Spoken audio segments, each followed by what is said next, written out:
The hum was pervasive. It vibrated through the very hull of the stalwart Dawn, a low, resonant thrum that spoke of ancient, colossal alien engineering. It was the sound of a truly galactic hub, a station massive enough to host the Universal Fitness Challenge, an event designed to finally crown the strongest, most enduring species in the known cosmos.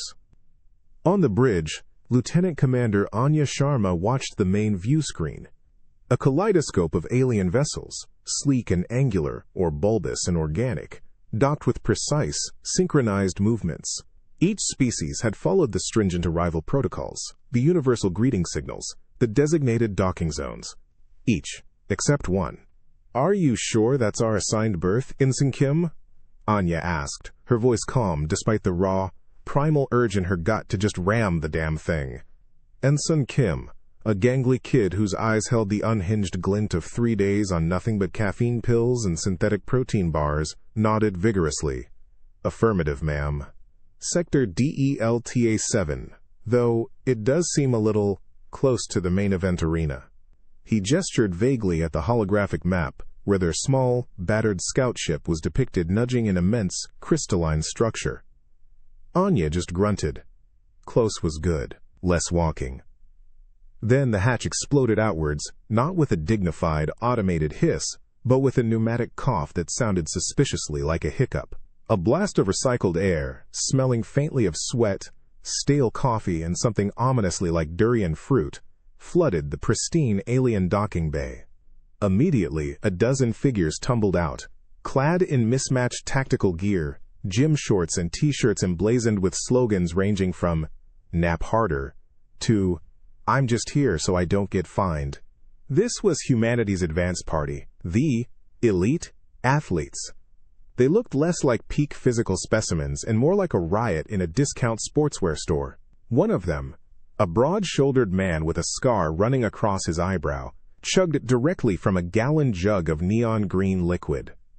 The jug itself glowed. "All right, which way to the pain parade?" he bellowed, his voice echoing in the cavernous silent bay.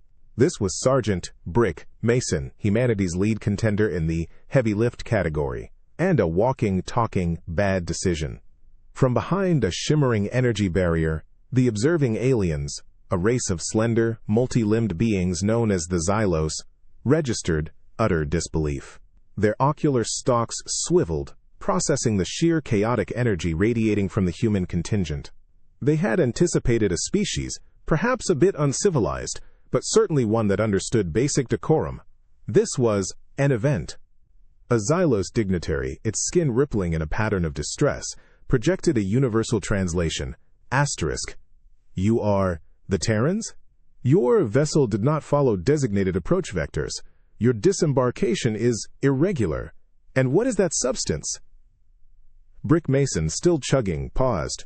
He wiped his mouth with the back of his hand, leaving a smear of glowing green. "This, pal," he said, holding up the jug, "is motivation. And it tastes like regret and bad life choices. You want to try?" He offered it with a grin that showed entirely too many teeth. The Xylos dignitary recoiled, its bioluminescent markings flickering rapidly. Asterisk, absolutely not. Another human, a woman with startlingly bright pink hair and a grin that promised mayhem, cracked her knuckles. "Look, we just want to know where the arena is. We got some scores to settle with gravity, personal bests to shatter, and frankly, a whole lot of built-up spite to unleash." This was Private First Class Elena Fury Rodriguez, specializing in endurance. Her energy drink was a lurid purple. The Xylos watched, flummoxed, as the humans began stretching, some doing impromptu push-ups in the immaculate bay, others arguing good-naturedly over who had brought the most questionable snacks. They had created the ultimate test of strength. The air hit them first, a stark, odorless wall compared to the lingering funk of the stalwart Dawn. But then, as the Xylos dignitary recoiled from Brick Mason's glowing energy drink, a wave of subtle alien aromas washed over the human contingent. It wasn't unpleasant. Not exactly. But it was different. To the Xylos, the human arrival was an assault on their delicate olfactory sensors. The sudden gush of stale sweat, The sharp tang of artificial citrus from Brick's drink, the faint metallic scent of nervous adrenaline, and the bizarre, savory sweet funk of processed terrestrial protein bars. It was a cacophony. Their multi-jointed nasal filaments twitched in confusion and mild disgust. This wasn't just unhygienic, it was aggressively present. Brick, however, just sniffed the new air. "Huh, smells like fancy science and regret," he mused, taking another hearty swig. Anyone else getting a hint of wet dog, but if the dog was made of static electricity. Elena Fury.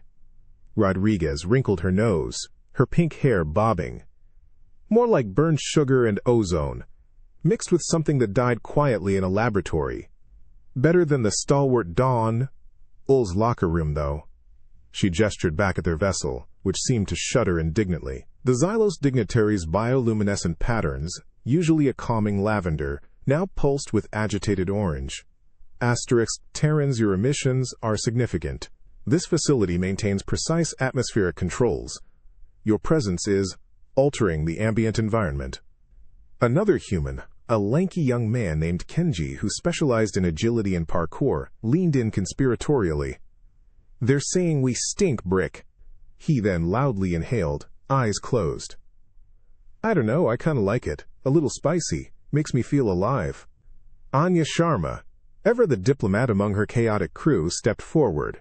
A faint, metallic tang of her own anxiety just barely perceptible beneath the general human miasma. "Our apologies, dignitary. We are a naturally robust species. Our biosignatures tend to be pronounced. We assure you, our intentions are entirely peaceful, if a little aromatic." The Xylos dignitary's ocular stalk swiveled, focusing on Anya, understood. "However, the intensity of your species' unique emanations will require significant atmospheric compensatory measures. This was not accounted for in the Universal Fitness Challenge parameters." Brick scoffed, a deep rumble in his chest. "What? They think we're going to perfume the place up for a competition? This ain't a spa day. This is about who's toughest, and if our stink makes them tap out. That's just another win for Earth." He punctuated this with a burp that echoed briefly, rich with the fumes of neon green motivation. The dignitary recoiled further, a shudder running through its entire form.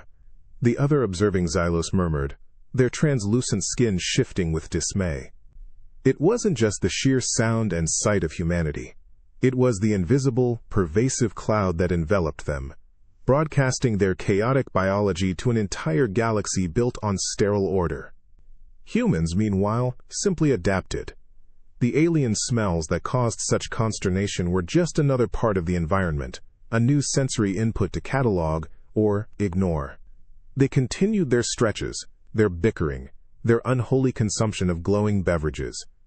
For them, every sense, every irritation, every peculiar aroma was just fuel. Fuel for the engine of sheer, bloody-minded human will.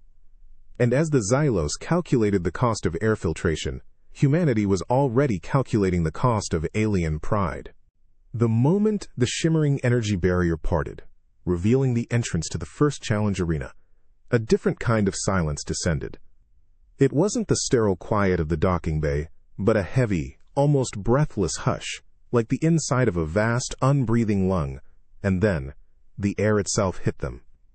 It wasn't a solid blow, not a gale force, but a slow, insidious bite that settled deep in the lungs. It felt thinner, heavier, with a metallic tang that seemed to scratch at the back of the throat, followed by a subtle, creeping pressure behind the eyes. It wasn't immediately debilitating, but it was profoundly wrong. Brick Mason, ever the first to complain, coughed, a wet, rattling sound.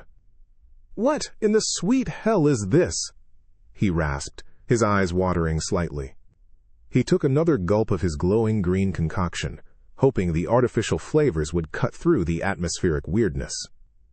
"Feels like someone decided to make the air out of rusty nails and bad intentions." Elena Fury Rodriguez leaned forward, testing the air with a cautious breath. Her brow furrowed. "Oxygen levels are down, pressure's higher than spec, and there's something else. A trace of inert noble gases?" Just enough to make your brain feel like it's trying to float out of your skull. She didn't sound worried, just annoyed. Like encountering a particularly stubborn knot in her shoelaces. From their observation booths, the Xylos and a delegation of other species watched, their varied physiologies reacting with mild discomfort or even a delighted indifference. This atmospheric composition was precisely calibrated. It was breathable enough not to be considered outright hostile, but challenging enough to subtly degrade neurological function and muscle efficiency in most carbon-based lifeforms. It was a soft test, designed to reveal the truly robust. They expected to see fatigue, confusion, perhaps even a species withdrawing due to environmental sensitivity. What they saw instead was Ensign Kim doing deep breathing exercises, exaggerating each inhale and exhale with a dramatic flair. "It's bracing," he declared, though his eyes were wide and slightly unfocused, like high-altitude training but without the mountains. Anya Sharma, her gaze fixed on the arena beyond, felt the subtle throb in her temples. Her muscles felt sluggish, her thoughts a half-step behind. This was deliberate. A slow drain, a constant struggle just to asterisk B. But then she saw Brick force a laugh, Elena clench her jaw, and Kenji, the agility expert, suddenly launch into a series of rapid, exaggerated stretches, trying to shake off the oppressive feeling. "All right, listen up, you miserable lot." Anya's voice cut through the strange air, sharper than the metallic tang. This is just their way of saying, "Welcome, it ain't gonna stop us." Breathe deep. Move harder. Let this crap in the air remind you why you're here. We didn't come all this way to let a little atmospheric discomfort get in the way of showing them what humanity can do. A chorus of grunts, coughs, and determined nods met her words. The air continued its insidious work, stinging their lungs, blurring their vision at the edges, making every movement a conscious effort. But humanity had faced worse.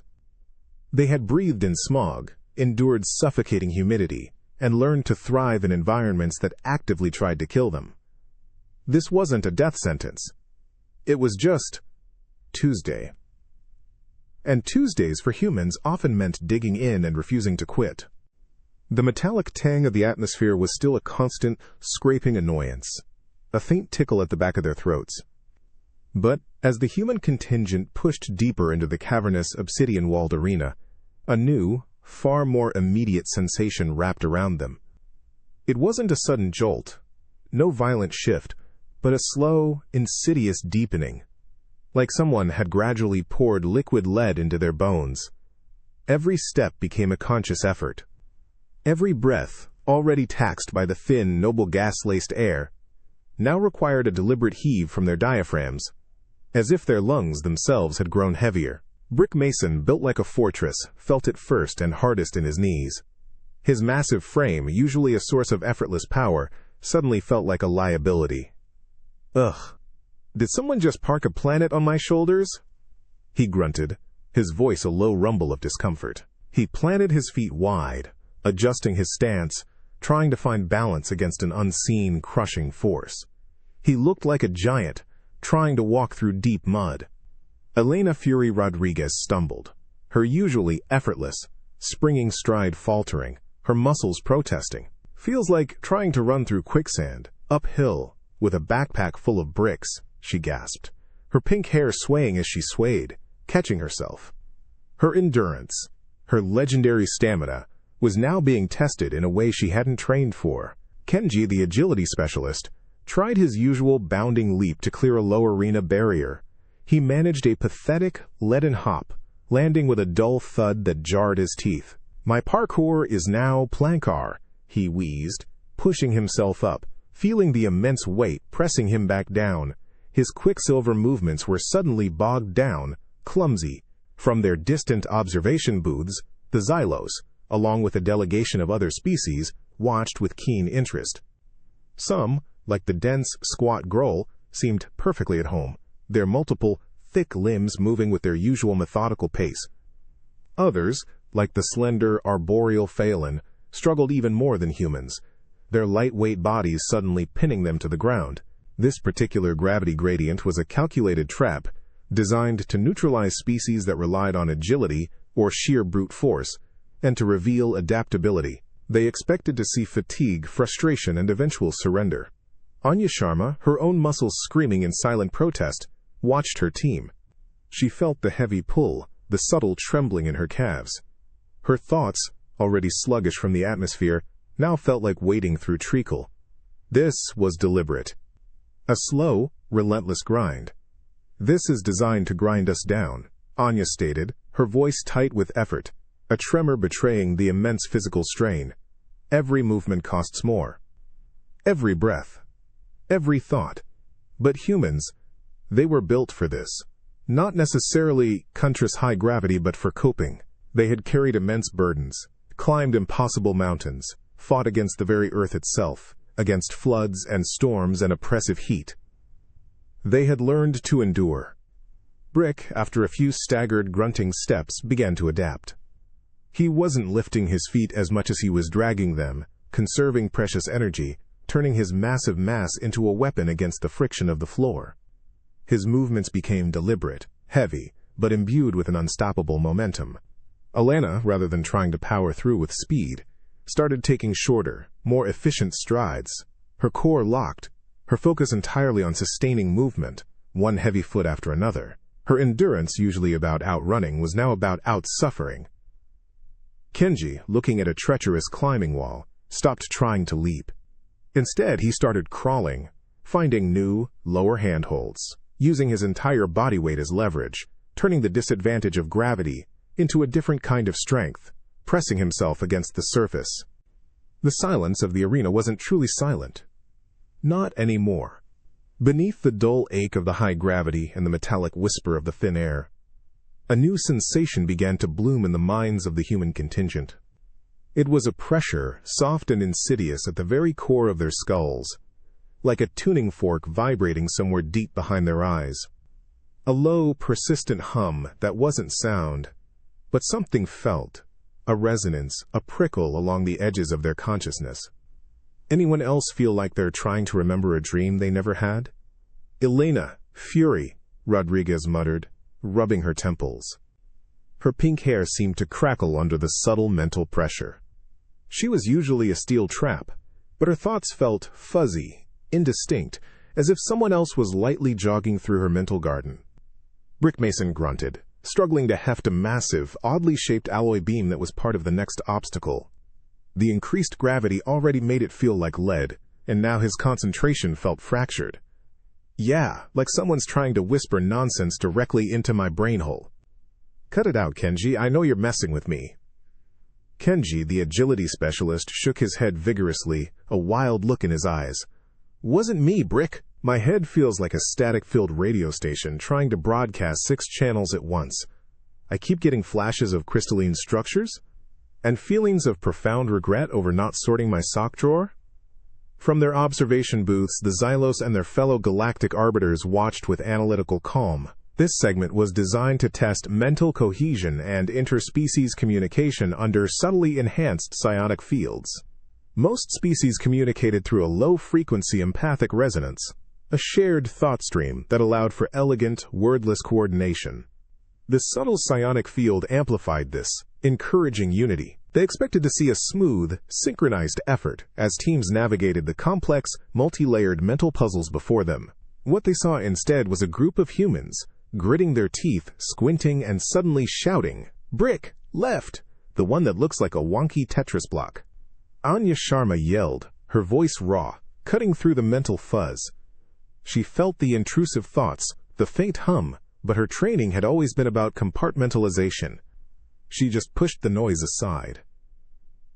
Brick, instead of subtly aligning his intention with the group, roared back, "Which one, Captain? They all look like wonky Tetris blocks to me when my brain feels like it's in a juicer." Elena, her frustration boiling over, then bellowed, "Not the blue one, you idiot. The one with the weird glowy bits. Are you blind, OR, just purposely being difficult?" The alien observers registered utter shock. The human vocalizations were piercing, discordant, completely lacking the nuanced, elegant resonance they expected. Their minds, far from syncing, seemed to be actively fighting the psionic field, or rather, overriding it with their own chaotic, raw mental energy. It was like trying to have a silent, thoughtful conversation while 100 different terrestrial rock bands suddenly started jamming in the same room. The mental hum around the humans seemed to warble, struggling to maintain its subtle influence. The shared thoughts the aliens had intended to foster were being drowned out by Brick's exasperated grunts, Elena's curses, Kenji's frantic shouted advice, and Anya's sharp, decisive commands. They weren't reading each other's minds. They were just yelling until everyone understood. Push! Now! 3, 2, 1! Ah! Brick bellowed, heaving the beam into place, his muscles bulging, his face a mask of primal effort and irritation. The Xylos dignitaries' bioluminescent patterns flickered wildly. Asterisk. Their neural activity, it is not unifying. It is creating static. How are they coordinating? Their minds are a cacophony. The humming pressure in their heads, that subtle, irritating thrum from the previous challenge, didn't just intensify. It ruptured. It exploded into a dizzying, overwhelming flood. It was like suddenly being plunged, naked and defenseless, into a screaming, chaotic crowd of 1,000 alien minds, each broadcasting its raw, unfiltered thoughts, emotions, and sensory data directly into their neural pathways. Brick Mason dropped the heavy alloy beam with a clang that seemed to echo inside his skull more than in the arena. His vision blurred, not from fatigue, but from a sudden, terrifying kaleidoscope of alien images. A multi-jointed insectoid's primal hunger for mineral deposits, a slender arboreal being's exquisite sorrow over a fallen leaf, a wave of profound, analytical boredom from a crystalline entity. It was too much. 1,000 different voices, none speaking words, all screaming concepts. "Gia! My head!" Brick roared, clutching his temples. He felt a sudden, inexplicable craving for a particular type of moss that only grew on the third moon of Xylos, followed by a fleeting urge to calculate the trajectory of a rogue asteroid. What the hell is going on? Elena. Fury Rodriguez staggered, her carefully maintained endurance faltering. The mental cacophony was a hurricane of alien emotions, searing fear, alien joy, the cold logic of a hive mind, the overwhelming sense of belonging from a symbiotic pair. It hit her like a physical blow, threatening to drown her own identity in the raw, alien data. She felt a sudden, profound, alien loneliness followed by an inexplicable urge to preen iridescent feathers she didn't possess. It's asterisk them. Elena gasped, pointing vaguely at the observation booths, then at the arena itself, as if the very air was weeping alien thoughts. Her vibrant pink hair seemed to wilt. They're trying to link us, but it's just noise. Kenji, usually nimble and quick-witted, fell to his knees, clutching his head, groaning. His mind was being assaulted by abstract mathematical equations, the swirling patterns of nebulae, the resonant frequencies of dark matter. He tried to focus on his breathing, on the heavy pull of gravity, anything to anchor himself, but even the feeling of the ground beneath him felt foreign, infused with the alien sensations. He started humming a very bad, very loud pop song, trying to build a wall of familiar sound in his own mind. From their booths, the Xylos and the assembled galactic species watched the Terrans with a mix of alarm and fascination.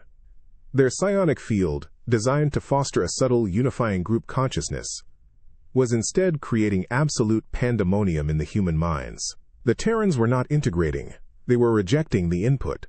Their minds, instead of harmonizing, were screaming in internal protest, creating feedback loops, amplifying the very chaos the field was designed to gently channel. Their individual mental signatures were so aggressively distinct, so raw and unyielding, that the subtle field was overloading, turning into a weapon against itself. Anya Sharma felt it too. The invasion was total, overwhelming. Her mind, usually a fortress of logic and command, was suddenly awash with alien desires, fears, and fragmented memories.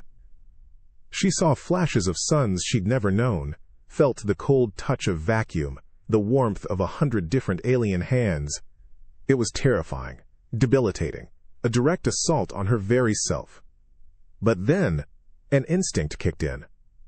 A purely human, primal urge to fight back. She squeezed her eyes shut, concentrating not on the external flood, but on a single burning point of defiant Monclon. Monclon. Her own name. Her mission. Her crew. She pushed against the psychic tide, not trying to understand it, but to shove it away. Don't let it in. Anya roared, her voice cracking, her knuckles white as she clenched her fists. Fight it! Think of home. Think of your damn groceries. The texture was the first offense. Not solid, not liquid, but a shimmering, faintly iridescent gel, humming with suppressed energy. Served in sterile white bowls by gliding drones. No aroma, no steam, just this visually inert, yet disturbingly live mass. This was the optimal sustenance paste, provided by the xylos. It looked like the universe had tried to make edible slime and given up. Brick Mason stared, his brow furrowed. His massive hands seemed too clumsy for the delicate, three-pronged utensil. He poked the gel. It wobbled, refusing to break, refusing to cling. What in the sweet hell is this? He rumbled. Looks like glow-in-the-dark snot. Feels like sadness. You expect me to put that jas in my body? Elena Fury Rodriguez, veteran of field rations that would make a rock weep, eyed her portion with deep suspicion. She tapped her spoon against it. No reaction. Bioengineered for peak nutrient absorption. Zero waste. Zero flavor, I'm guessing. Her expression was a cosmic insult. Kenji, still humming his terrible pop song, leaned in. Chicken? Or existential dread? I'm betting dread with old pennies. He scooped a tiny sliver, tentatively tasted. His face instantly contorted. He didn't gag, but shivered. It's the idea of sustenance. Like a spreadsheet blended, forgotten in a fridge for 1,000 years. And a metallic aftertaste, like a dead battery. He fought the urge to spit. Anya Sharma, pragmatic, scanned the nutritional readout. Scientifically perfect, every micronutrient balanced. But her stomach clenched. Humans didn't just eat for fuel.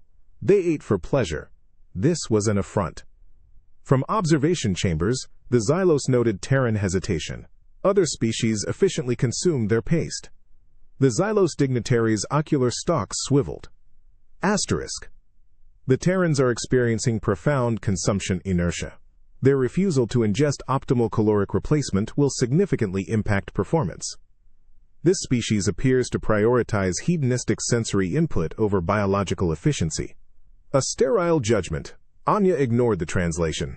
She saw Brick pull out an ancient bag of beef jerky, its savory aroma a potent counterpoint. Elena, with a mischievous glint, retrieved a dented bottle of fiery hot sauce, humanity's universal solution to blandness. All right, listen up, you miserable hungry lot, Anya said, voice low but firm. We need calories, we need energy. This goo is what we've got. But we're not just eating it. We're to consume it. We're making it ours. She picked up her own spoon, grim determination settling. Brick tore a piece of jerky. Maybe, if we chase it with something that actually tastes like defiance? He dipped the jerky into the gel, then bit down with a mighty grimace. His eyes watered. Still tastes like disappointment, but now it's asterisks. Spicy disappointment. And salty. Elena unscrewed her hot sauce. She drizzled it liberally over her iridescent paste. Enhancement. Humanity's greatest skill, she declared cheerfully, taking a spoonful. A small cough escaped, then satisfaction. Kenji, a spark of mad ingenuity. Wait, alien jello shots. Gotta make it fun. He pulled out a small packet of intensely sugary, grape-flavored drink mix. Just add sparkle and grapeness. He sprinkled purple powder over his gel, stirring it into a lurid, shimmering, grape snot concoction. Eyed it with terror and glee. Took a heroic bite. His eyes widened. It's sweet, and still tastes like dead battery. But now it's a grape-dead battery. The aliens watched, bewildered. The humans doctored their scientifically perfect sustenance, tainting it with strong, clashing terrestrial flavors. They weren't enduring blandness. They were fighting it, transforming it, bending it to their will. They couldn't make it delicious, but they could make it theirs. For a human, even sustenance had to have a bit of story, struggle, that stubborn refusal to accept things as they were. This wasn't about optimal nutrition. The humming iridescent gel, still an affront to their taste buds despite their desperate attempts at doctoring, suddenly felt like a cruel joke. The drones returned, their silent glide unsettling. But this time, the bowls they presented were conspicuously, painfully smaller. Not just a little less, but a noticeable, almost insulting reduction. It was a tangible shift, from unpleasant abundance to calculated scarcity. Brick Mason's massive hand, usually quick to snatch his portion, paused mid-air. His eyes, already weary from the high gravity and psychic assault, widened. He stared at the shimmering dollop in his bowl. It looked like a single sad tear of alien snot. "Is this a joke?" he rumbled, his voice low with disbelief, a primal anger stirring deep in his gut. His stomach, accustomed to generous portions, already felt hollow. Elena Fury Rodriguez, ever practical, didn't need to ask. She measured the portion with her eyes, a calculating frown deepening the lines on her forehead. "They're cutting our rations," she stated flatly, not to the aliens, but to her team. Her endurance was tested by the physical, but her mental fortitude was now being poked by something far more ancient, the threat of hunger. Kenji, his usual chaotic energy dimmed, looked at his own meager serving. The metallic aftertaste of the grape-dead battery goo from earlier suddenly felt like a luxury he might never experience again. His internal hum of bad pop songs faltered. Is this even enough to keep a ferret going?" he whispered, his playful tone replaced by a genuine, worried tremor. He felt a sudden, sharp pang of emptiness in his stomach, a foreshadowing of worse to come. From their observation booths, the Xylos noted the Terran reactions. The reduction was indeed deliberate.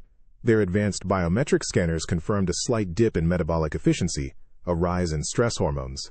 This was another test. How would a species accustomed to caloric waste cope with carefully controlled deprivation? Would they turn on each other? Would their performance finally collapse? Anya Sharma felt the familiar cold knot of anxiety tighten in her stomach. It wasn't about the taste anymore. It was about survival. She watched her team, the sudden shift in their demeanor, the quiet, almost desperate hoarding of their small portions. She understood. Humanity carried the long, dark shadow of famine in its collective memory. Scarcity was a primal fear. "All right," Anya said, her voice cutting through the suddenly heavy silence, firmer than ever. "This is what we have, and we make it last. We make it count. Every single molecule of this substance." She picked up her spoon, her movements deliberate, almost ceremonial. Brick, after a moment, picked up his own bowl. He didn't complain again. Instead, his eyes narrowed, a different kind of focus, replacing his anger. He began to eat slowly, meticulously, savoring each tiny, tasteless mouthful, making it last. His movements, usually forceful, became controlled, precise. He wasn't just eating, he was rationing. Elena looked at her hot sauce, then at Kenji's grape powder. She put them away. No waste. No enhancement. That might make it go down quicker. She ate her plain, shimmering gel with grim efficiency, her mind already calculating how to conserve energy, how to stretch this meager fuel through the next challenge. Kenji, seeing Elena's resolve, followed suit. He ate his portion with a quiet determination, no more playful additions, just the raw, silent act of survival. He felt the gnawing emptiness, but also a hardening resolve. The aliens watched, expecting decline, expecting discord. Instead, they saw a tightening of purpose. The humans weren't just consuming food. They were consuming a challenge. They were remembering generations of ancestors who had faced starvation and refused to yield. The air was thin, the gravity a constant crushing weight, and the echoes of alien thoughts still pinged like distant fireworks in their tired minds. But as the humans entered the next section of the arena, a different kind of challenge awaited them. Sleek, silent drones hovered, each carrying a single palm-sized device. It was a dark, obsidian plate, edged with intricate, faintly glowing circuitry, and it emanated a palpable, unsettling cold. A cold that seemed to hum. "All right, what fresh hell is asterisk this?" Brick Mason grunted. His eyes narrowed with suspicion. His immense hand hovered over the device as a drone offered it. It looked like something that belonged in a high-tech autopsy kit, not a fitness challenge. The Xylos dignitary's calm voice, translated universally, filtered through the comms. Asterisk, these are biometric regulators. They will integrate with your neural pathways, optimizing muscular response, monitoring vital signs, and ensuring equitable performance metrics across all species. They are designed for seamless biointegration. Affix them to the designated neural nexus point on your upper spine. A holographic diagram appeared, showing the small plate precisely docking onto the base of a human neck. Anya Sharma felt a prickle of unease. Seamless biointegration usually meant something squishy or gooey in sci-fi horror. This was too clean, too precise, too cold. She took the device from the drone. It felt like holding a shard of frozen night sky. When she pressed it to the back of her neck, a startling jolt of icy numbness spread, followed by a faint, persistent, prickling sensation, like 1,000 invisible needles lightly probing her nerve endings. It wasn't painful, not exactly, but it was deeply, fundamentally wrong. Brick slapped his own device on with an exaggerated sigh of theatrical suffering. Oh joy! Alien leech. Just what my spine needed. His face contorted, not in pain, but in sheer, unadulterated revulsion. Feels like someone stapled an ice cube to my nerve cluster, and it's doing a weird little dance back there. He tried to reach back and scratch it, but it clung with unnerving tenacity. Elena, fury, Rodriguez grimaced as she affixed hers. She felt the cold seep into her flesh, then the subtle, almost imperceptible pull on her muscles, a faint, alien suggestion of movement. It wasn't her own body telling her what to do, but something external. It's trying to control my twitch muscles, she muttered, flexing her fingers, feeling a strange delay, a subtle override. Like a cheap VR haptic suit, but directly on my spinal cord. Kenji, the agility specialist, usually fascinated by new tech, shuddered. Mine feels like it's trying to retune my internal radio to a station that only plays elevator music in binary, he whispered, a slight tremor in his voice. He instinctively tried to shrug it off, but it held fast, a persistent, chilling presence. From their observation booths, the Xylos saw the humans attaching the devices. They registered physiological discomfort, higher than expected. But they also noted the devices were cutting working. They saw Brick's muscle spasms, Elena's involuntary twitches, Kenji's sudden rigid posture. The regulators were doing their job, imposing control, standardizing biological output. Asterisk, the Terrans are experiencing appropriate integration responses. Asterisk, the dignitary calmly reported, its ocular stalk swiveling. Asterisk, their unique bioelectric signatures are proving somewhat volatile, but the regulators are compensating. They expected the humans to adapt, to become more efficient, more predictable. Anya closed her eyes, focusing. The prickling was still there, the icy cold, and the disconcerting sensation of something else whispering commands to her own body. But she wasn't just feeling the device. She was feeling her own body fighting it. Her nerves were firing back, her muscles resisting the subtle foreign suggestions. The cold sheen of the bioregulator clung stubbornly to their spines, a constant, foreign presence. But now, it wasn't just a physical sensation, an icy prickle or a subtle override. It had sunk deeper, twisting their proprioception, warping their very sense of self. It began as a faint, annoying tingle in a place where no limb should be, then solidified into an unmistakable, maddening phantom. A new arm, or leg, or even a prehensile tail that simply lived or wasn't there, yet demanded attention, threatened to move, twitched, with an insistent, unnerving urge to scratch an itch that defied reality. Brickmason grunted, his muscles already protesting the high gravity. Now a strange phantom ache bloomed in his left side, as if an extra heavy appendage was trying to shift, pulling him off balance. He kept instinctively jerking his torso, trying to compensate for a limb that didn't exist. What in the sweet hell is this? My side feels like it's growing another arm. A really itchy, really useless arm. He slapped his thigh in frustration, his real arm, but the itch persisted elsewhere. Elena, fury, Rodriguez felt it too. a disconcerting pull behind her knee, as if a joint was locking in place, urging her leg to bend in an impossible direction. Her foot felt like it was tapping rapidly, even when she stared down at it, seeing it still and motionless. Her usually precise movements became hesitant, riddled with phantom signals. "It's trying to make me think I have an extra joint," she muttered, gritting her teeth, trying to force her actual leg to move against the illusion. "Like my brain's got wires crossed with an octopus." Kenji, the agility specialist, found his balance completely thrown. He felt a phantom tail, long and whip-like, trying to coil around obstacles, constantly distracting him.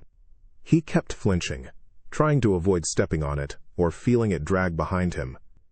His every motion, reliant on pinpoint body awareness, was now a battle against an invisible, unruly appendage. He stumbled, then steadied himself with a frustrated yell. "I swear, I'm going to kick my own phantom ass. This imaginary tail keeps tripping me." From their observation booths, the Xylos and other species watched, perplexed. The Terrans were exhibiting highly erratic, almost spastic movements. Their biometric data showed neural pathways overloading with conflicting sensory input, yet their overall performance, while compromised, hadn't completely collapsed. The bioregulators were successfully integrating, imposing their framework, but the human response was messy. Their minds were registering the phantom limbs, but their willpower was still fighting to override them. Anya Sharma felt it most acutely, a persistent phantom pressure on her shoulder, as if an immense alien hand was gripping her, urging her forward, controlling her pace. It was a terrifying violation, her own body, not truly hers. But her frustration, her pure, stubborn defiance, began to override the raw confusion. This wasn't just a test of strength or endurance. It was a test of identity. "Ignore it. Fight it," Anya commanded, her voice raw but clear. "It's not real. Your body is yours. Push through the noise. Push through the itch. Don't let them tell you what you are or what you feel." Brick, spurred by her words, let out a primal roar. He started stomping, deliberately over-exaggerating his heavy steps, trying to crush the phantom limb under his sheer physical will. Elena, closing her eyes for a moment, focused on the burning in her real muscles, anchoring herself to the undeniable truth of her own effort. Kenji, instead of fighting the phantom tail, started making exaggerated, almost comedic leaps, trying to use the idea of it as an absurd counterbalance, laughing through his frustration. The phantom itch of a new limb was a subtle, insidious torment, a direct assault on the fundamental human truth, that their body was their own, a temple of self-will. The silence of the arena deepened, a heavy, almost reverent hush. The bioregulators at their spines still pricked with phantom sensations. The high gravity pulled relentlessly, and the thin air scratched at their lungs. But now, as they stood before a new, shimmering portal, a different kind of weight settled upon them. It wasn't physical. It was ancient. It was the sudden, crushing presence of 1,000 generations. A cold, mournful despair that seeped into their bones, whispering tales of forgotten struggles.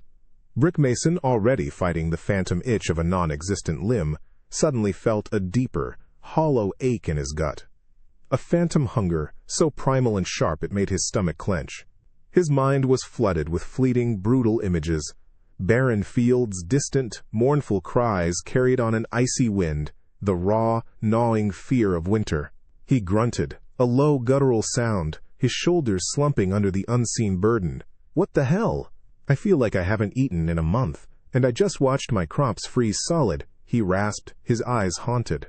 Elena Fury Rodriguez staggered, a wave of profound exhaustion washing over her, not from current exertion, but from the echoed weariness of endless, back-breaking labor. She saw flashes of sun-baked plains, felt the grit of ancient dust on her tongue, the aching muscles of generations who had walked, toiled, and barely survived. Her legendary endurance felt like a cruel joke. It's like they're forcing us to remember," she whispered, her voice tight. "Every famine, every brutal winter, every step taken in desperation." Kenji, the agility specialist, collapsed to one knee, clutching his head. His mind, usually a chaotic storm of pop songs and parkour routes, was suddenly overwhelmed by the primal, unreasoning terror of natural disaster. Tidal waves, volcanic ash, the earth itself tearing open, he felt the cold, existential dread of helplessness, of being utterly at the mercy of a brutal, unforgiving world. "I feel so small," he choked out, his eyes wide with a fear that wasn't his own. From their observation booths, the Xylos and their fellow species registered satisfaction. This was the ancestral burden simulation. It tapped into the species' collective unconscious, projecting the hardships, the traumas, the grinding, relentless suffering of their earliest history. The intention was to overwhelm, to break the spirit through the sheer weight of inherited suffering. They expected collapse, despair, and an immediate withdrawal. Anya Sharma felt it too, the immense crushing weight of leadership, of sacrifice, of making impossible choices for a fragile, struggling people. She saw burning villages, felt the chill of impending defeat, the desperate hope clinging to a single flickering flame of defiance. It was a suffocating pressure, the accumulated grief of millennia. But beneath the sorrow, a different feeling began to stir. "No," Anya said, her voice trembling but firm, her eyes locking onto the simulated horrors. "They want us to break. They want us to feel defeated. But this isn't just suffering." She pushed herself upright, her body screaming under the phantom burdens. "This is what made us." Brick, looking at the barren fields, clenched his massive fists. The hunger was there, yes, but so was the fierce, unyielding will to plant again, to hunt harder, to protect. Elena, though weary, felt the ancient drive to put one foot in front of the other, to keep moving, to endure. Kenji, amidst the fear, saw the sparks of ingenuity, the desperate measures, the first tools, the first shelters, the first defiant refusal to be swallowed by the unknown. The aliens watched, perplexed. The humans weren't succumbing, they were recognizing it, they were drawing strength from the very wellspring of their pain. Because for humanity, their history wasn't just a record of suffering, it was a testament to their unbreakable will. The ancestral burden simulation had deepened. It wasn't just the gnawing hunger of forgotten winters, or the crushing weight of ancient labor. Now, the shimmering portal pulsed with a different kind of horror. It was the echo of inherited trauma, sharp, visceral, and agonizingly personal, slicing through the thin veil of the present. It was the pain humanity had inflicted upon itself, the screams of brothers against brothers, the silent despair of the oppressed, the burning shame of atrocities that spanned millennia. Brick Mason, already fighting the phantom ache of long-dead ancestors, suddenly reeled. His mind was flooded with the visceral reality of warfare, the deafening roar of cannons, the acrid stench of cordite, the desperate, guttural cries of men falling in mud and blood. He felt the sickening crunch of bone under his fist, the raw, burning hatred for an enemy he didn't know, followed by the crushing grief for a fallen comrade whose face he could almost see. His immense frame trembled, not from physical exertion, but from the sheer, overwhelming brutality of remembered conflict. "No, no more," he choked, covering his ears, trying to block out the phantom screams, the metallic taste of fear and iron in his mouth. Elena Fury Rodriguez stumbled, her legendary endurance faltering under a wave of profound, systemic suffering. She saw flashes of chains, felt the searing injustice of whips, the quiet, suffocating despair of generations living under the thumb of tyranny.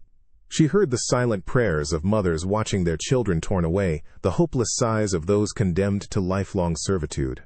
It wasn't just history, it was a deeply ingrained, collective ache in her very soul, the weight of every broken promise, every trampled right.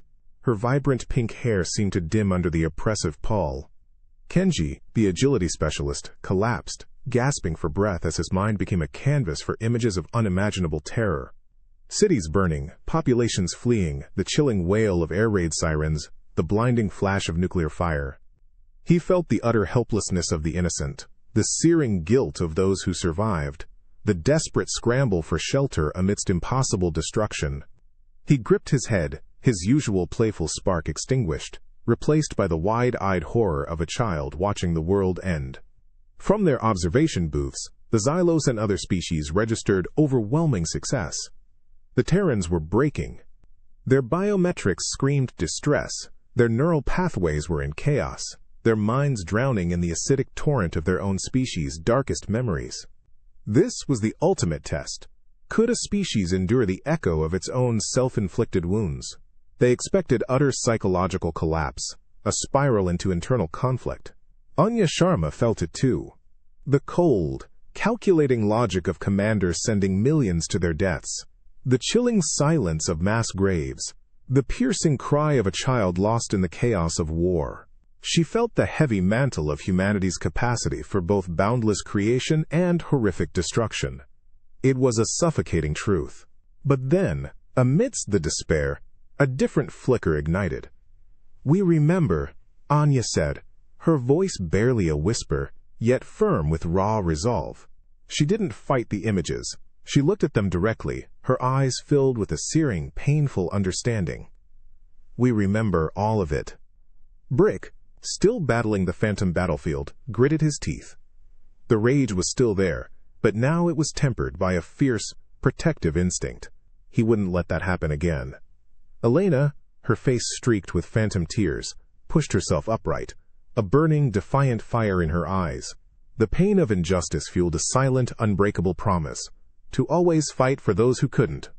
The yawning chasm stretched before them, a dizzying, lightless maw that seemed to swallow all sound and sanity. High above it, a shimmering, barely visible energy bridge pulsed, narrow as a tightrope, leading into the gloom. But the aliens weren't asking them to walk it.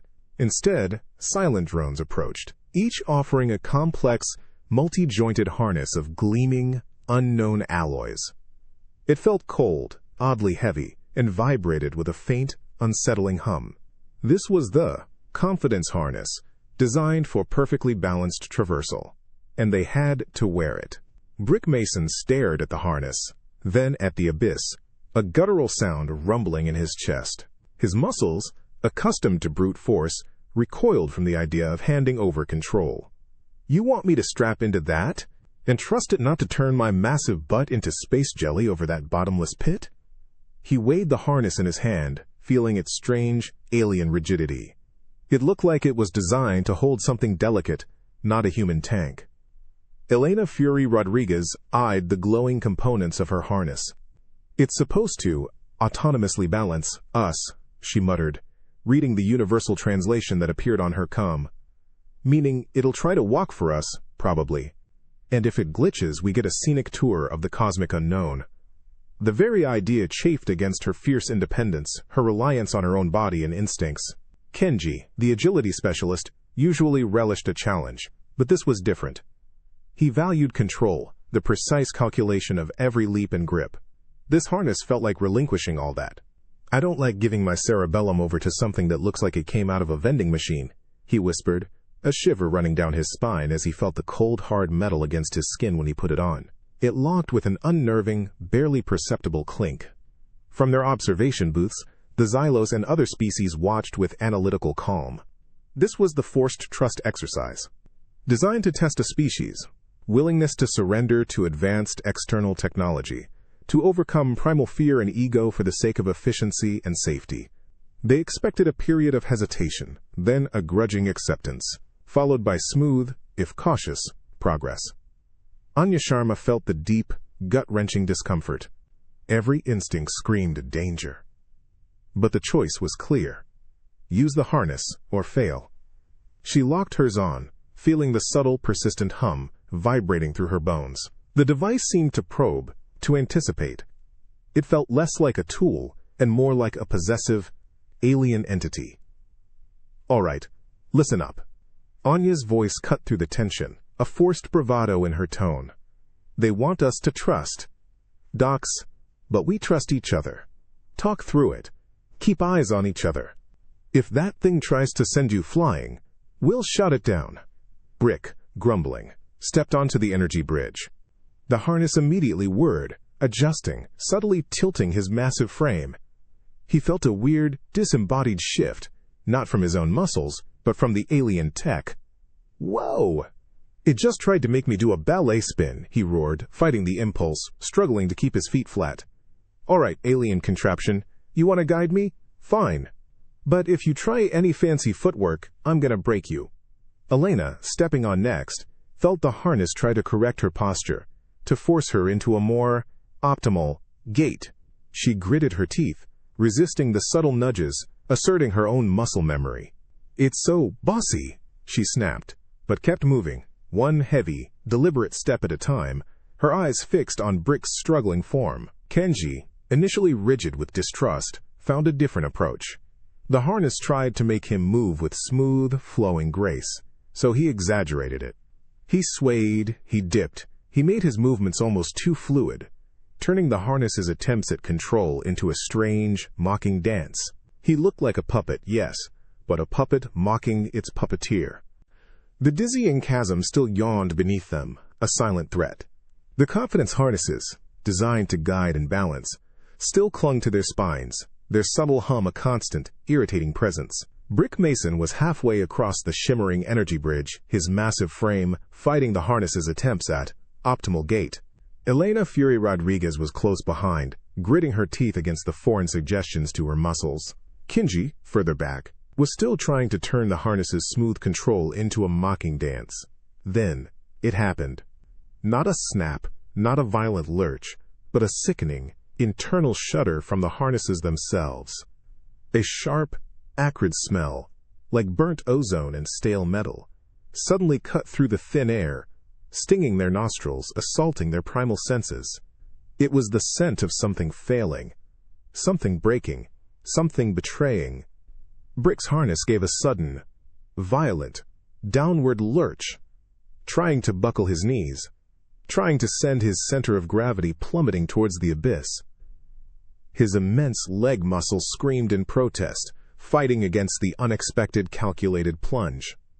"No, you don't," he roared, a furious bellow, his body straining against the mechanical treachery. His hands clamped onto the shimmering energy rails, knuckles white, digging in. The acrid smell intensified around him. Elena felt her harness suddenly try to lock her joints, freezing her mid-step, then subtly twisting her torso, attempting to unbalance her. Her breath hitched, a gasp of pure outrage. Her own reflexes screamed to compensate, to fight the external force. She pushed back, hard, her core a rod of iron against the alien device. "You cheating bastards!" she snarled, her pink hair whipping as she snapped her head up, glaring at the unseen observation booths. The metallic, burnt smell made her stomach churn with disgust. Kenji's harness, having tried to enforce graceful movement, now twitched erratically, trying to make him skip, then stumble, then lean precariously to one side. His finely tuned sense of balance was under direct assault, a cruel parody of his agility. He felt the cold, hard logic of a system deliberately trying to break him. The stinging smell was everywhere, making his eyes water. From their observation booths, the Xylos and other species registered the deliberate malfunction with clinical detachment. This was the final stage of the trust exercise. Introduce calculated failure. Would they panic? Would they fall? Would they blame each other? They expected chaos, fear, and ultimate withdrawal. Anya Sharma felt the sudden, sickening jerk, the icy cold of the harness turning against her. The acrid, betraying scent filled her lungs, a physical manifestation of the aliens, insidious intent. She didn't just feel the failure, she felt the malice. Her mind, usually focused on strategy, was flooded with a burning, primal indignation. "It's a trap!" Anya yelled, her voice raw, cutting through the panic. "They're trying to make us fall. Fight it! Don't let it win!" Brick, fueled by pure, unadulterated spite, didn't just resist. He countered. He slammed his foot down, forcing his weight into the harness's faulty programming, turning its attempt to destabilize him into a deliberate, stomping march. Each heavy step was a challenge, a refusal to be broken. Elena, feeling the burning injustice, started using the harness's own attempts against it.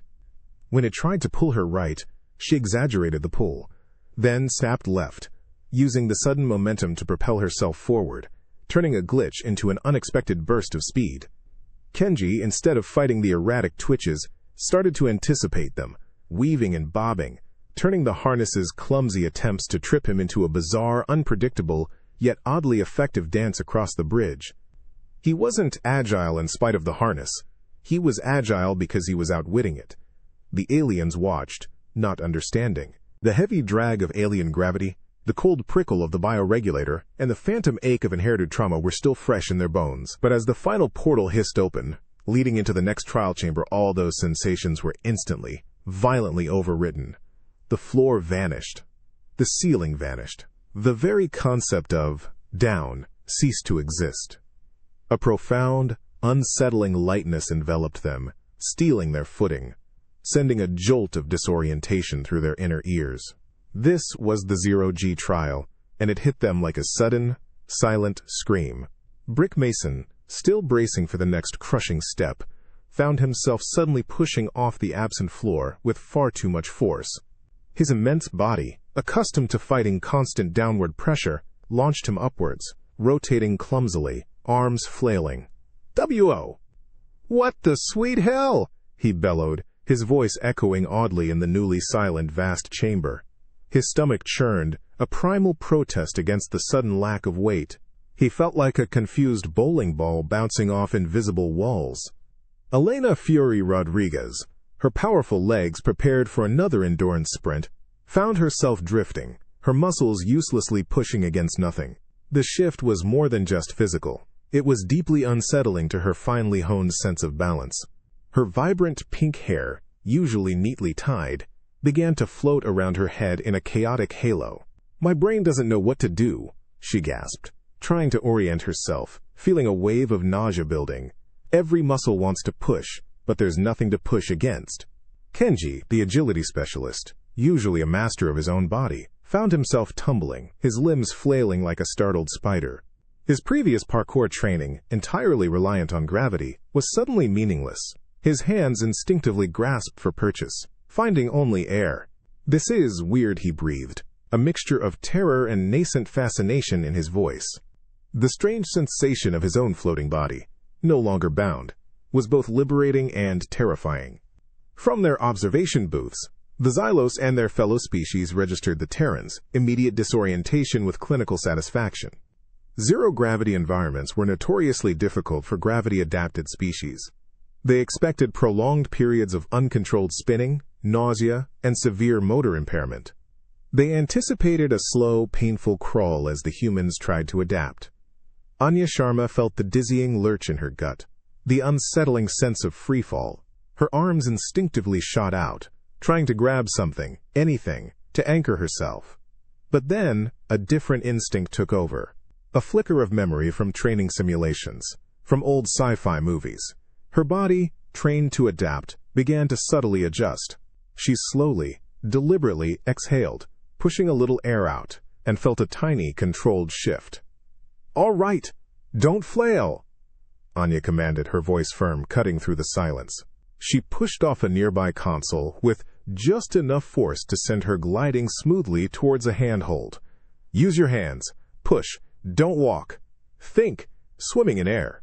Brick, still tumbling, caught Anya's words. His flailing slowed. He looked at his massive hands, usually so good at lifting, pulling, punching. Now, they were his only way forward. He slowly, carefully, pushed off an unseen boundary, creating a slow, controlled drift. His immense strength, once a tool for crushing weight, was now an engine for slow, deliberate propulsion. Elena, fighting her nausea, started using her core muscles, not for locomotion, but for tone stability. She spun, but controlled the spin, creating a slow rotation that helped her track her surroundings. She started to think in pushes and pulls, not steps. Kenji, after an initial tumble, suddenly found his footing, or rather, his asterisk handhold. He pushed off, twisted his body, and used the momentum to glide, almost gracefully, towards a distant anchor point. The zero-G chamber, with its unsettling absence of up or down, had been a physical shock, but as they drifted deeper into its vast, featureless expanse, a different kind of void opened up. The subtle hum of the bioregulators vanished. The distant thrum of the station, the faint echo of their own breaths, even the soft whir of their own internal comms, all of it winked out.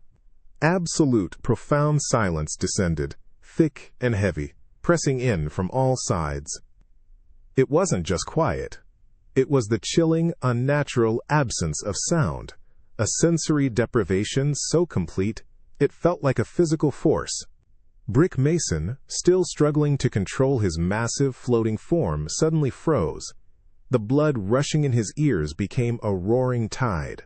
His own heartbeat, usually a background rhythm, now pounded like a frantic drum against his ribs, filling his entire head. It was deafening. He tried to speak, to yell, but no sound escaped his lips, no vibration reached his own ears. His throat worked, but the emptiness just swallowed everything. A primal terror, cold and sharp, clawed at his gut. Elena Fury Rodriguez felt it like a cold, internal scream. The sheer isolation of it was terrifying. Her brain, accustomed to constant input, reeled. Her own movements, previously accompanied by the rustle of her gear, the subtle click of joints, were now soundless, ghostly. She felt disconnected, not just from the world, but from her own body. A wave of intense vertigo hit her, compounding the zero-G disorientation, making her feel like she was dissolving into the profound quiet. She reflexively clawed at her own arm, needing some tactile, visceral proof of her own existence. Kenji, the agility specialist, usually so mentally active, found his inner monologue abruptly amplified to an unbearable degree. The pop song that had been his mental shield in the previous challenge now played like a broken record, each note piercing. But it wasn't just the song. It was every anxious thought, every doubt, every stray memory, screaming for attention in the profound stillness. He felt an intense, irrational urge to shriek, to shatter the oppressive quiet, to prove he was still Sopcha there. From their observation booths, the Xylos and their fellow species registered the Terrans' distress. Their biometric data showed extreme sensory deprivation stress, rapid heart rates, spiking adrenaline. This segment was designed to break the psychological resilience of species, to force them to confront the terrifying emptiness. They expected madness, despair, or complete sensory shutdown. Anya Sharma felt the crushing weight of the silence, the roar of her own blood, the desperate, unvoiced cry for connection. She knew, deep down, this was a deliberate test, another attempt to chip away at their sanity. She fought the urge to close her eyes, to surrender to the terrifying internal echo. She reached out with her mind, not for alien thoughts, but for her crew. She focused on what she could feel. The faint, residual vibration of her bioregulator, the dull ache in her muscles, the unwavering beat of her own defiant heart. Focus! Anya commanded, her voice unheard, but her lips moved, her intention projected with fierce will. Your breath, your heartbeat, that's you. Don't let the emptiness take you. Brick, struggling against the internal roar, saw Anya's mouth moving, her eyes fixed on him. A flicker of connection.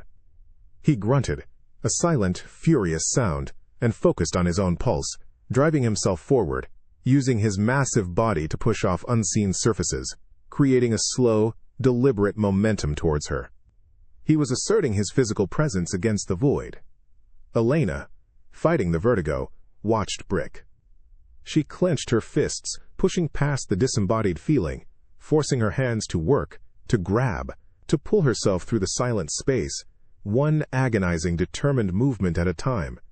She was a point of defiance against the overwhelming nothingness. The absolute silence of the zero-G chamber fractured as a new, narrow portal hissed open. It didn't lead to a comfortable exit, or even a return to gravity. Instead, a twisting, claustrophobic tunnel, barely wider than Brick Mason himself, stretched into what looked like an endless, dim labyrinth. The air was thick here, but with an oppressive dust, not oxygen. And as they drifted towards it, propelled by their last zero-G pushes, a new, sickening sensation began. Toint. Not just the scraping of rough surfaces, but a grating, bone-deep new-cum surrotation.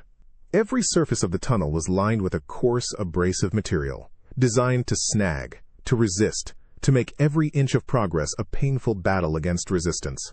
And the bioregulators, still clinging to their spines, began to hum with a frantic, high-pitched whine, actively trying to twist their bodies, to make them turn just as a jagged outcropping loomed, threatening to tear skin or clothing. Brick Mason, his massive body already aching from the trials, found himself propelled headfirst into the opening. The rough walls immediately scraped against his shoulders, his chest, his hips, his uniform snagged, his skin abraded. "Ooh, it's like trying to squeeze a badger through a cheese grater," he grunted, his voice muffled, echoing off the tight walls.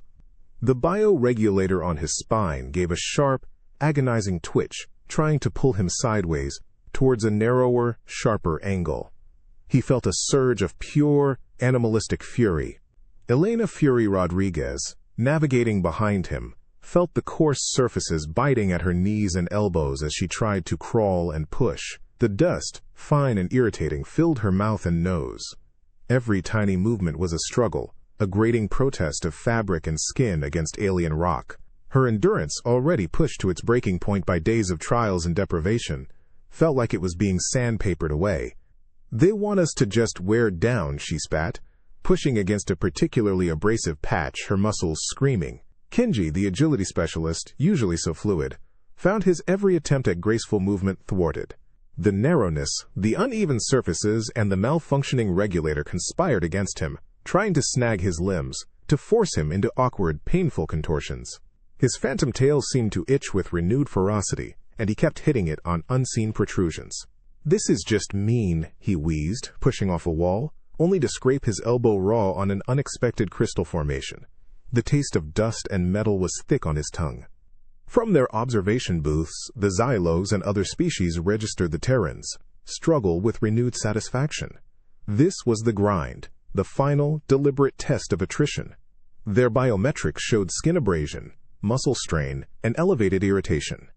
The combined effect of zero-G disorientation, extreme friction, and deliberately malfunctioning bioregulators was designed to break not just their bodies, but their beta patients. They expected frustration, surrender, a refusal to endure the constant, petty torment.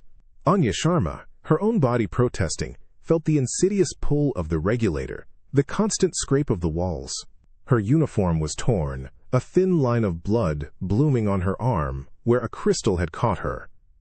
But her eyes, though weary, were alight with a fierce, unwavering resolve. This wasn't about strength anymore. It was about asterisk not stopping. Keep moving. Even an inch. Just keep moving. Anya yelled, her voice hoarse, pushing against a wall, propelling herself forward with grim determination. Don't give them the satisfaction. Brick, a low growl rumbling in his chest, didn't try to be delicate. He simply forced his way through, using his sheer mass as a battering ram, ignoring the pain, ignoring the scrapes, ignoring the furious twitches of his regulator. He wasn't navigating the tunnel. He was conquering it, one painful, defiant scrape at a time. The coarse, tearing friction of the final tunnel gave way with a sudden, liberating pop. Brick Mason tumbled out, gasping, his uniform in tatters, a long, raw scrape bleeding sluggishly on his cheek. Elena Fury Rodriguez burst forth next, coughing up a cloud of dust, her pink hair matted, eyes wild with exhaustion and exhilaration. Kenji, with a final desperate shove, catapulted himself into the open, collapsing in a heap, laughing weakly, utterly spent. Behind them, Anya Sharma emerged, her face grimed, her clothes shredded, but her gaze sharp, triumphant. The bioregulators, with a synchronized, final thunk, detached from their spines, falling to the pristine floor. The immediate rush of relief was immense, followed by the dull ache of every single injury, every strained muscle, every frayed nerve. But they were out. They had completed it. A profound silence filled the vast observation chamber. The Xylos dignitary, its ocular stalks swiveling, its bioluminescent patterns, a placid lavender, projected a single stark image onto the colossal main screen, the Universal Fitness Challenge leaderboard. Every single category, endurance, strength, agility, mental fortitude, environmental adaptation, trust, all of them. Under the symbol 4, Terran Human. First place. Every. Single. One. For a long moment, the Xylos processing units hummed with frantic, analytical energy. Their projected thoughts, usually elegant and precise, now flickered with fragments of confusion. Asterisk, improbable. Their physiological metrics were inconsistent. Their psychological responses, chaotic. Their methods, unconventional. Another alien species, the multi-limbed, calculating Gorlak, projected a thought tinged with disbelief. Asterisk. They did not follow protocols. They did not optimize. They endured sheer discomfort. They embraced inefficiency. Anya watched the aliens, her chest heaving, a wry, tired smile touching her lips. She saw the confusion, the calculated disbelief. They had expected elegant machines, efficient biological units. They had gotten humans. The Xylos dignitaries' bioluminescent patterns began to shift, slowly, from placid lavender to a faint, unsettling gray. Its ocular stalks, fixed on the humans below, huddled together, bruised, bleeding but grinning like maniacs. Brick was already trying to find his neon green energy drink. Elena was high-fiving Kenji, who was doing a small, silent victory dance, shaking his phantom tail. The dignitary's voice, now tinged with something akin to awe, and something colder, projected across the chamber, not just to the humans, but to every species present. Asterix. The Terrans, they did not merely overcome the challenges. They reshaped them. They did not adapt to the parameters. They bent the parameters to their will. Their strength is not of muscle or mind or technology alone. It is a resilience to all design. It paused, its processing complete, its understanding utterly transformed. And then, the ultimate realization, the new, unsettling truth that settled over the entire assembly like a cold shroud. Asterisk, we designed a universal fitness challenge to determine the strongest species in the galaxy. Asterisk, the dignitary concluded, its voice now laced with an undeniable, chilling finality. Asterisk, we now realize the real challenge is surviving them. Humans, with their bad decisions, their pure spite, their energy drinks, and their chaotic, unyielding hearts, had won. And the galaxy, for the first time, truly understood what that meant. It wasn't just victory, it was a warning. The sudden relief was a dizzying rush, almost as disorienting as the trials themselves. The heavy alien gravity that had pressed them down for what felt like an eternity released its iron grip. Their bodies, accustomed to the leaden weight, felt impossibly light, almost buoyant, as if gravity had reversed entirely, pulling them gently upwards. The metallic, thin air that had scraped at their lungs and blurred their vision now dissipated, replaced by a sudden sweet gush of asterisk normal oxygen, clean and invigorating, washing away the metallic tang and the irritating dust. Brick Mason, still gulping lungfuls of fresh air, staggered, his knees feeling like jelly, not from exhaustion now, but from the bewildering lightness. His massive frame, so recently a burden, felt like it could float. He kept unconsciously bracing for the next heavy step, only to find his foot hitting the ground with a soft thud.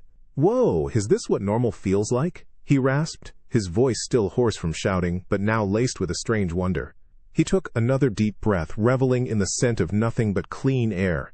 Elena Fury Rodriguez swayed, closing her eyes, letting the rush of normalcy wash over her. The constant, gnawing pressure behind her eyes, the echo of alien thoughts, the phantom itch of the bioregulator, all of it receded, leaving behind a profound, almost aching silence in her mind. Her own pink hair, no longer floating in 0G, settled back against her scalp, feeling oddly heavy, wonderfully real. Her muscles, no longer battling phantom limbs or external controls, felt like her own again, though every single one of them screamed in protest. "It's quiet," she whispered, a tear of pure relief tracing a path through the grime on her cheek. Kenji, the agility specialist, felt the maddening internal cacophony of amplified thoughts and phantom sensations quiet, leaving behind only the dull throb of his bruised elbow and the raw scrapes on his shins. The 0G disorientation finally faded, replaced by the comforting, if still slightly unsettling, awareness of a solid floor beneath his feet. He stretched, tentatively, his limbs feeling like they were rediscovering themselves. "My brain feels like it just got a really long, really aggressive massage," he muttered, a tired grin spreading across his face. Anya Sharma felt the last vestiges of the ancestral burden simulation lift, like a shroud falling away. The crushing weight of inherited trauma, the echoes of famine and war, retreated to a distant, bearable memory, no longer an oppressive force. Her own body, aching and bruised, was undeniable proof of her own singular existence, a sharp contrast to the forced integration and phantom limbs. The cold sheen of the bioregulators was gone, leaving only the faint itching marks where they had clung. "We did it," Anya said, her voice barely above a whisper, but firm with an undeniable truth. She looked at her crew, their faces streaked with dirt and exhaustion, but their eyes shining with a fierce, defiant pride. They were battered, but whole. The phantom sensations had faded, leaving behind the undeniable reality of their physical pains. Every scrape, every bruise, every protesting muscle was a stark, tangible reminder of what they had endured. But in that raw human exhaustion, in the slow settling awareness of their own bodies, they found a different kind of strength. It wasn't the strength to conquer alien challenges, but the strength to simply bruised, battered, and utterly gloriously human. The physical pains were real, sharp reminders of their grueling journey. Brick Mason's raw scrapes burned. Elena Fury Rodriguez's muscles throbbed with a deep, protesting ache, and Kenji's elbow pulsed with a dull, insistent rhythm. But as they gathered in the sterile recovery chamber, the medical drones efficiently tending to their immediate wounds, a more profound, almost spiritual sensation began to settle over them. It wasn't pain, not exactly. It was a lingering echo of the void, a subtle chill beneath their skin, a ghost of starlight that seemed to cling to their very souls, a testament to places they had been, and challenges they had overcome. Brick, still breathing deeply, felt an unfamiliar openness in his chest, the heavy gravity, the oppressive silence, the phantom limbs. They were gone. But in their place was a vast, almost overwhelming sense of internal space. He looked at his bandaged hands, rough and calloused, and saw not just the marks of the test, but the imprint of unimaginable distances. "It's like I can still feel the empty," he rumbled, his voice softer than usual, a strange awe in his eyes. "Like a cold whisper right behind my ribs from that zero-G place. Like I swallowed a piece of the cosmos." Elena, her pink hair now clean but still matted with sweat from the ordeal, closed her eyes as a drone applied a soothing balm to a laceration on her leg. The psychic cacophony had faded, the ancestral burdens were quiet, but she felt a new, quiet strength thrumming through her veins. It wasn't just physical resilience. It was the knowledge that her mind, her spirit, had been stretched to its absolute limit, pushed through dimensions of suffering and disorientation, and had not broken. She felt lighter, profoundly changed. "I can still feel the phantom limbs," she murmured, a faint smile on her lips. "But now, it's like they're just reminders. Like I've truly touched the edges of what my own body can be, even what it substrins." Kenji, his eyes still holding a faint, wild glimmer, tried a small, graceful movement, a stretch, and found his limbs moving with an almost alien fluidity. The previous, deliberate attempts at control had failed, but his body, his asterisk human body, had integrated the lessons, learned new ways to move, to exist, even without gravity. The internal noise was gone, replaced by a quiet humming of his own triumph. "It's weird," he whispered, looking at his hands, then at the vast curved ceiling of the chamber. "The starlight, I swear I can feel it on my skin, like it changed my very molecules, made me bigger." Anya Sharma sat quietly, letting the last of the simulated burdens fall away. She looked at her crew, battered but unbroken, their faces illuminated by an inner light, a new understanding of themselves. They carried the scars, the aches, the lingering strangeness of alien environments and psychic assaults. But they also carried something more profound, the undeniable proof of their own, extraordinary humanity. "They threw everything they had at us," Anya said, her voice steady, yet filled with a deep, almost reverent pride. "Gravity, famine, betrayal, silence, our own history. And we met it. Not with their elegant solutions, but with ours. With bad decisions and stubbornness and spite, yes, but also with grit and heart, and the sheer, bloody-minded refusal to be anything less than human." The ghost of starlight, the cold whisper of the void, the phantom echo of alien control. They were no longer external threats. They were etched onto their very being, a permanent mark, a silent testament to a journey that had tested the limits of their species. Humans had faced the galaxy's definition of strength and emerged, not just victorious but irrevocably changed. They had shown the universe what it truly meant to be human, to carry the weight of everything and still find a way to shine.